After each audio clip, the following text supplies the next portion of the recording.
1 Orlando Pirates 1 Kaizer Chiefs. Sanibona bafethu uvanele. So namhlanje ngizokhuluma ama positives nama negatives ale game ade siyibuka namhlanje bafethu ade kuyi game emnandi indlela eyisimanga but ke ngeke ngisho ukuthi ke ade imnandi ngaleyo ndlela because le game le ade frustrating. Reason why ngisi le game le ade frustrating is because Orlando Pirates ibe udinga u3 points kule game le. Njengoba nje ibe udinga u3 points, nayi Kaizer Chiefs ibe udinga u3 points ukuthi ke bakwazi ke balale lapha ku number 2 babe unumber 2 bathole ithuba lokuthi bayodlala ku CAF Champions League okuyi Orlando Pirates ebe udinga u3 points ukuthi ke bakwazi ukuthi ke bakhuphule ilead abanayo lapha phezulu against Mamelodi Sundowns. Beside ama points, this was a Soweto derby. This was a Soweto derby, not any typical game. So both of the teams abeyazi vele ukuthi going to this game kumele bayofaka umfutho wokugcina ngci benze sure ukuthi ke abaluzi against each other. Yabo. So I game ekanje bafethu, I game ongeke uzizele ngeform because each and everything eyenzeka ku Soweto derby into esuyingaplaniwe. Yabo. I game namhlanje mina ngokwami feel like Kaizer Chiefs ibe nayo ingqondo yokuthi ke I-approach le game. Ngokwami wasubheka I-approach Kaizer Chiefs bengasiyo yona I-approach bafethu ongayizela ngokuthi uzoyiwina le game. Kaizer Chiefs ibizelela ukuthi ke ihambe nalo iphuzu because mwasubheke they were defensive. First half Kaizer Chiefs ibi defensive. Umthethwa uMabowe benondlovu. Lapho isisu seKaizer Chiefs nisibonile besiqinile. Yabo besiqinile first half isise Kaizer Chiefs. Bekungekho lula for Orlando Pirates ukuthi ke ikwazi ukuthi break through that midfield yani na yeKaizer Chiefs. So ingakho iKaizer Chiefs second half yenze unguquko zokuthi ke ba introduce I-creative midfielder okubani na okumduduzi Shabalala. But ke ngizokhuluma ngaloko later on throughout the video. Mwasubheke I-approach Orlando Pirates. Approach Orlando Pirates ihlezi izofana bafethu. Niyayibona ke approach bekuyi 4-3-3 niyayazi ke bafethu I-4-3-3 Orlando Pirates. But ke usheshe waphuma okubani na ukuthi Pongmore Mumjida uthole inokhi kancane washeshe waphuma sa introducer kuba ninasa introducer ulomjida lo uTito Maswanganye as number 10 Mfukeng samphusha wayali ka left. Yabo. So I will speak about Mfukeng. Mfukeng le game le ubetargetiwe. The reason why Mfukeng ubetargetiwe le game siyayazi form yakhe umjida udlala kahle. Yabo. So kule game le abadlali beKaizer Chiefs bebenza sure ukuthi ke bamvalela more space ukuthi umjida abe creative anikeze Orlando Pirates ithuba lokuthi ke idlale kahle. Nimbonile Mfukeng isathana kuqala nje igame akwazanga ukuthi ke adlale kahle awatholanga lawo ma glimpses eswazi Mfukeng la uyeshayina khona. Simbonile ke uTito Maswanganye ngosikhathi engene uTito Maswanganye ilapho khona Orlando Pirates iyaqala yadlala khona ibhola. Second half nje Orlando Pirates adi yabo ithe iyophela second half Orlando Pirates idlala kahle ngempela. Yabo. Okuyinto engixakile ngosikhathi Orlando Pirates idlale kahle siphele second half. Bashintsha bamkhipha unumber 6. Bashintsha bamkhipha unumber 6. I spoke about I-double pivot. Isaqala igame.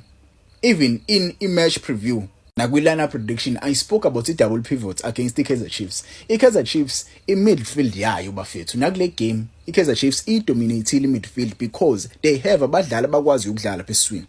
Yebo abadlali babo abadlala eswini bayalazi ibhola. Iqiniso nje lilihle bafethu kumele nje sik-accept lokho. Kwi game yanamhlanje sikubonile lokho ngosikhathi sidonsa abanina sidonsa uMakehleni Makhawula. Samdonsa uMakehleni Makhawula sa introduce uNemtajela. Nemtajela and uTalent Mbatha they are playing very very good uma bedlala I-double pivot. But ke kumele siwabheke ama games approach ngakhona ama double pivot games because playing a double pivot against Kaizer Chiefs lapho khona bezo introduce two number 6 bazo introduce number 6 ababili. Njobe bezo introduce khona number 6 ababili bayakwazi ukudlala ibhola. uMabowe benondlovu bayakwazi ukuthi ke balimove ibhola. Imagine ke bezofaka ne-creative midfielder okuba nina kumduduzi Shabalala. Umduduzi Shabalala uthe ngena nje bafethu udale inkinga eziningi. Onemtajela benoTalent Mbatha bebeloko bemuyisa umjida lo we-create ama-foul.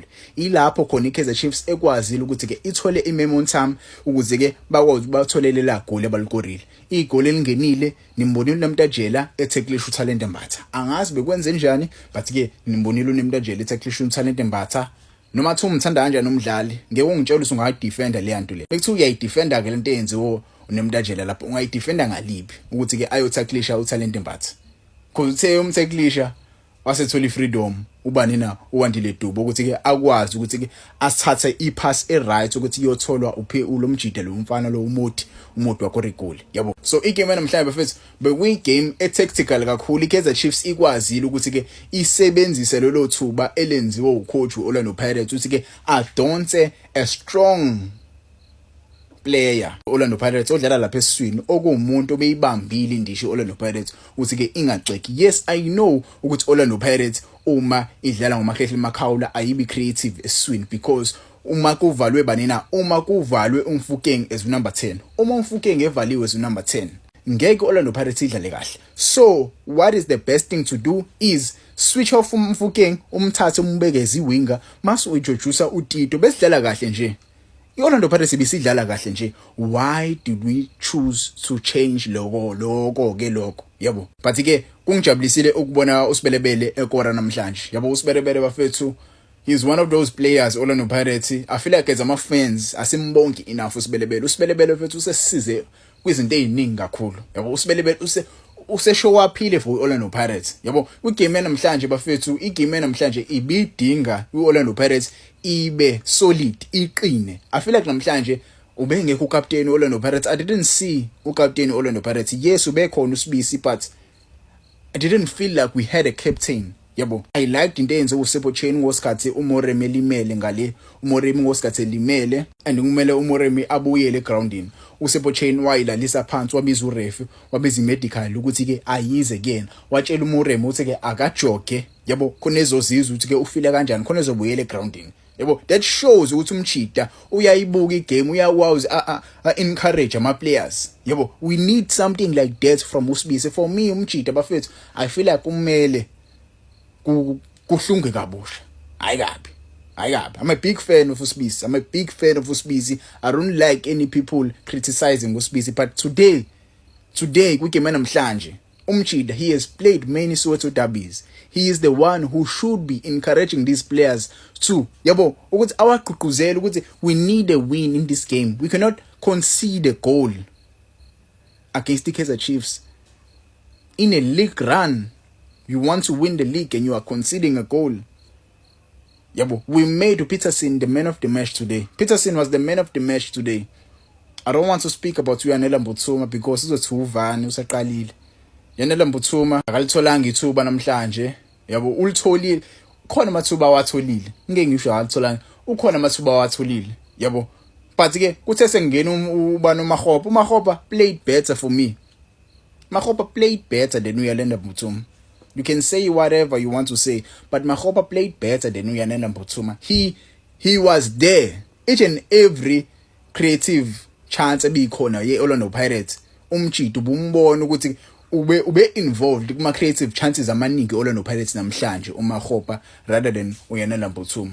Those were the agenda, but I'm just stating what I saw today. I'm not happy, but ke yibhola leli bafethu. Yibhola leli. Izinto ezikanje ziyenzeka. Maybe ke ngisanalo ithemba. Yabo iSundowns iyadlala namhlanje, maybe izowina, maybe ngeke iziwine, but ke asasi.